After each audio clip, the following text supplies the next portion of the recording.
أعوذ بالله من الشيطان الرجيم. بسم الله الرحمن الرحيم.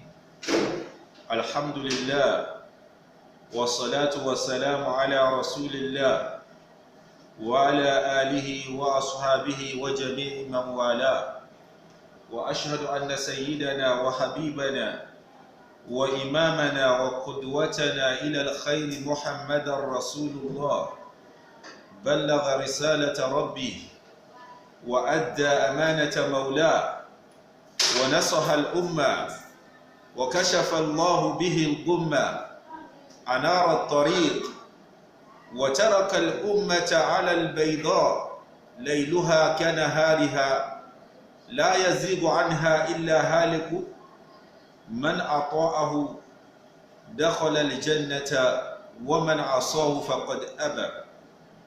اللهم فصل وسلم وزد وبارك وأنعم على سيدنا محمد رسول الله.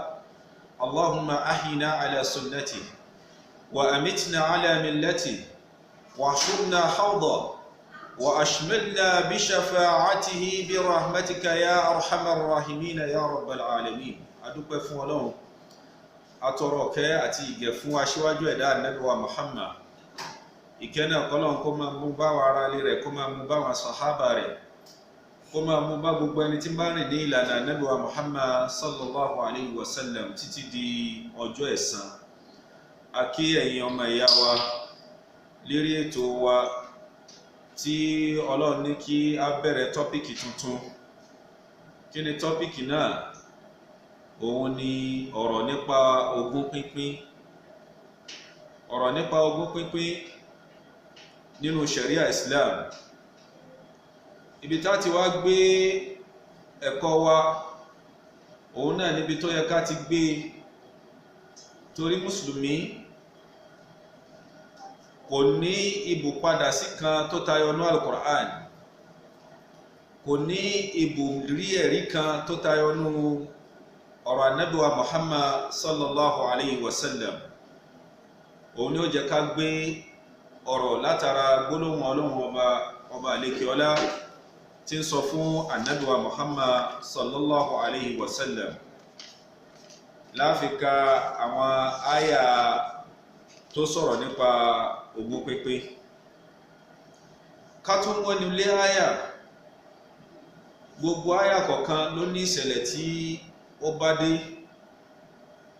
Àyà yìí a rí gbà nínú ẹgbà wá wípé kó tó sọ̀kalẹ̀, ìkan nínú sàhábí Ànábì wa Muhammad sallallahu alayhi wa sallam, wọ́n pè sàhábí náà ní Sa'du ibn Rabi', ìkan náà sàhábí Ànábì ni. Ó tẹ̀lé Ànábì wa lógun Uhud. Ọlọ́run ò kádàrá pé yóò darí padà, Ọlọ́run sì kẹ́. Ó wá bí ọmọbìnrin méjì, ó sì níyàwó ẹyọ kan, ó sì lábúrò lọ́kùnrin. Gẹ́gẹ́ bí àṣà lọ́dọ̀ àwọn Lárúbáwá kí Ìsìláàmù tó dé, bókú bá ti kú, ẹni tí ń jẹ́ ọmọbìnrin àbí bẹ́ẹ̀ kọ́ ọmọkùnrin tó bá kéré, àbí bẹ́ẹ̀ kọ́ ìyàwó tó kú fi sílẹ̀ ni, kò sí kankan nínú wọn tí ó rògùn gbà. Wọn ò ní fún kankan nínú wọn. Ǹjẹ́ kí ló dé? Wọ́n ní bẹ́ẹ̀ ni ọmọbìnrin lọ́dọ̀ tàwọn nígbà náà lọ́hùn, wọn ò kọ́ ọmọbìnrin kún kankan, wọn ò fún ní kankan. Ọmọkùnrin tóun náà wá kéré nìyí, wọ́n wí pé ọmọ yìí ò lágbára, kò lè gún ẹṣin, bẹ́ẹ̀ ni kò lè mú idà, dépò wípé tí wàhálà bá ń bọ̀ wá kojú fámílì, kò lè dìde sí wàhálà náà. Ẹ̀rí tí wọ́n nù. Wọn ò ní fún ọmọdé lọ́kùnrin, wọn ò ní fún ọmọbìnrin, wọn ò ní fún ìyàwó. Tí wọ́n ní pé dé só ti kú náà, ó ti kú, ẹni tó bá kàn bóyá àbúrò bóyá ẹ̀gbọ́n, àwọn lógún. Irú eléyìí wá ṣẹlẹ̀ láyé Ànábì wa Muhammad sallallahu alayhi wa sallam. Ìgbà tí Sa'du ibn Rabi' tó kú, àbúrò rẹ̀ ó kó gbogbo ogun gẹ́gẹ́ bí ìṣe tí Islam bá àwọn Lárúbáwá tí wọ́n ń ṣe.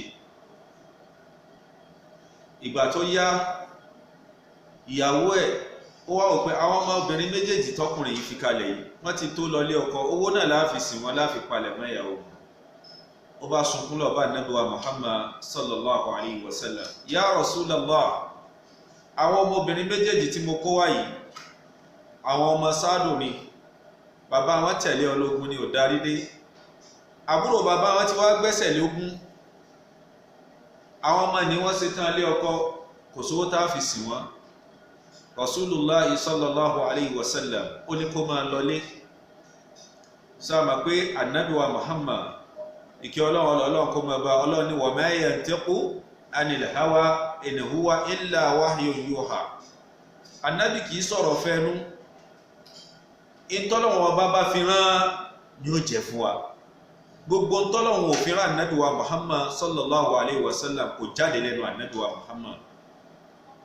Ànábì ní kọ́ ọmọbìnrin yìí máa lọlé, ọmọbìnrin yóò tí délé, ó ń sẹ́ ti kàn án pé kó máa padà bọ̀, kó kọ́ àwọn ọmọ náà bọ̀, kó sì pe àbúrò bàbá wọn lọ́wọ́. Bí àyà bá ti pínkún bó ti sọ̀kalẹ̀ ní, Ọlọ́run wá pín ti ọ̀lẹ fọ́lẹ̀ níbẹ̀, Ọlọ́run pín talágbára fálágbára ń bẹ̀, ẹni ó lẹ́tọ̀ọ́ Ọlọ́run fún un, ẹni tí ò lẹ́tọ̀ọ́ Ọlọ́run ò fún un. Ọlọ́run ò sì gbé ìdájọ́ kíní ilọ́ Ànábì wa Muhammad lọ́wọ́, fúnra Ọlọ́run ọba àlékiọlá ló ṣe kíní, ló ṣètò ogún pínpín láti sánmà keje. Ìdí nìyẹn tó ṣe pé mùsùlùmí tí ìmánì rẹ̀ bá pé, tí ìmánì rẹ̀ bá kún, tí wọ́n bá pín ogún fún ní ìlànà ti Islam léyìí tó ṣe pé tí ò sábò síbẹ̀, tí wọ́n bá pín fún ó yẹ kó gbà á bó bá ti rí. Kódà ẹlòmíì tí ó máa rò pé bóyá òun nínú ogún kò ní bẹ̀ ọ́, tá a bá kéwú débẹ̀ àìmọye ẹlòmíì tó ṣe pé bóyá òun ni mágájìá, bóyá òun ni baálé ilé, bóyá òun ni kíní tí ó rò pé òun ní ogún tí ó sì ní kọ́bọ̀ ń bẹ, tí kéwú bá débẹ̀ ákè. Èyí tó sì jẹ́ baálé ilé mi náà àbí mágájìá mi náà tó ní dúkìá nínú ogún ni ó wà, tí kéwú bá débẹ̀ á ṣàlàyé yìí náà. Kìí ṣe pé ákàn sáà bọ́ síbẹ̀ á máa ṣe bó ti wù wá. Gbogbo ọ̀ràn kọ̀ọ̀kan sì ní ló ní bọ́n ti ń pín ogún, bọ́n ti ń ṣe ètò ogún lọ́dọ̀ tiwọn. Arínú ọ̀ràn mi lè tó ṣe pé bọ́n bá ti kú báyìí ní ti ń jẹ́ ìyàwó, kò bá já sí pé òun àtọkọ wọn jọ ṣiṣẹ́ tó fi kó dúkìá ìjọ, wọn ó gba gbogbo dúkìá ní lọ́wọ́ rẹ̀ ni wọ́n lè ibẹ̀ nínú ìlú wa tá à ń gbé yìí náà ni. Ó wá pọ̀ bẹ́ẹ̀, ṣẹ̀ríà Islam nìkan ni ò ní àbòsí, ni ò ní pé èrú nínú ogún pínpín. Ọlọ́run ọba wọn sọ fún Ànábì wa Muhammad sallallahu alayhi wa sallam nínú Al-Qur'an Suratul Nisa aya 11 sí aya 12.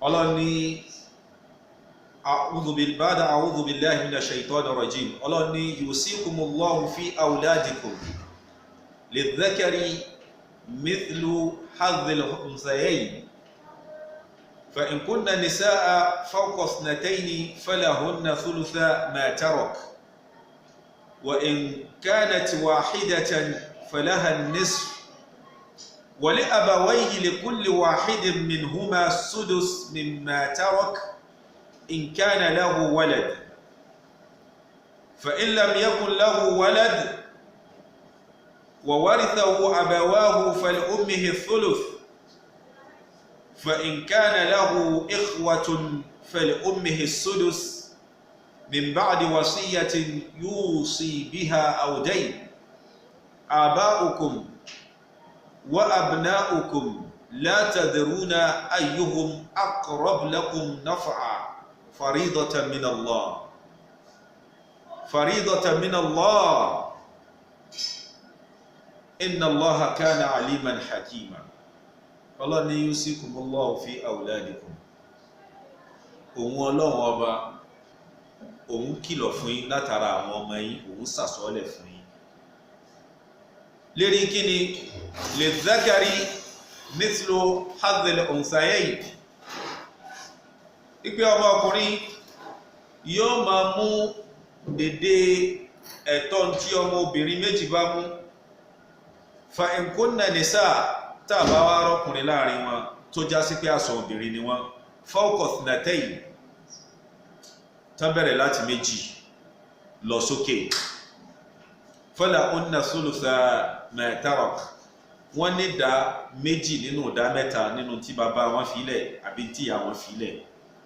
Wa in kanat wahidatan, àwa wà lọ́wọ́ àbọ̀ àrọ́kùnrin ní àrọ́bìnrin ní ọmọ obìnrin kan yìí nìkan náà wọ́n wá filẹ̀, falaha nisf, ìdajì ni ó máa gbà nínú ogún tí òbí rẹ̀ bá filẹ̀. Tọ́ wali abawayhi li kulli wahidin minhuma as-sudus. Ìgbà tí kádàrá ó ṣẹlẹ̀, bàbá kọ́ ló kú, ìyá kọ́ ló kú, ọmọ gangan ló wá kú, ó wá ní dúkìá. Wali abawayhi, ìkan nínú àwọn bàbá rẹ̀ kíní kejì wọn, sudusu, wọ́n ní kíni, wọ́n ní ìdá kan nínú ìdá mẹ́fà, wọ́n ní ìdá kan nínú ìdá mẹ́fà. Mimma tarak in kana lahu walad, tó bá já sí pé ẹni ó jáde láyé lọ́mọ láyé ni o, àmọ́ tí ò bá lọ́mọ láyé, òbí nìkan náà ló ní, bàbá àti ìyá, fali ummihi thuluth, wọ́n dá sí mẹ́ta, ìyá nìkan bẹ̀. Fa in kana lahu ikhwa, tó bá já sí pé ọlọ́mọ ìyá, fali ummihi sudus, yóò bọ́ sí kan nínú mẹ́fà, yóò mú dá kan nínú mẹ́fà, min ba'di wasiyyati, lẹ́yìn àsọ́ọ́lẹ̀ tó kù ti sọ ipe ẹsẹ̀ báyìí lẹ́yìn mi ti bá kú láyé, ẹsẹ̀ báyìí lẹ́yìn mi, àwùjẹ́ ìní àbí gbèsè tó bá jẹ tẹ yọkó bẹ́ẹ̀, aba'ukum, àwọn bàbá yín, wa abna'ukum, àwọn ọmọ yín tẹ bí, àwọn bàbá yín tó bí, la tadruna ayyuhum aqrabu lakum min naf'a, lèyí tí ó gbẹ̀yìn tó yìí sí inú wọn o. Kẹ máa sọ pé ẹlòmíì bí ó gọ̀dé yóò lè èmi ní pín ogún mi fúnra mi kí n tó kú láyé, mi tí ń fún ọmọ lágbájá ni, tí ń fún lágbájá ni, tí ń fún tàmàdò ni.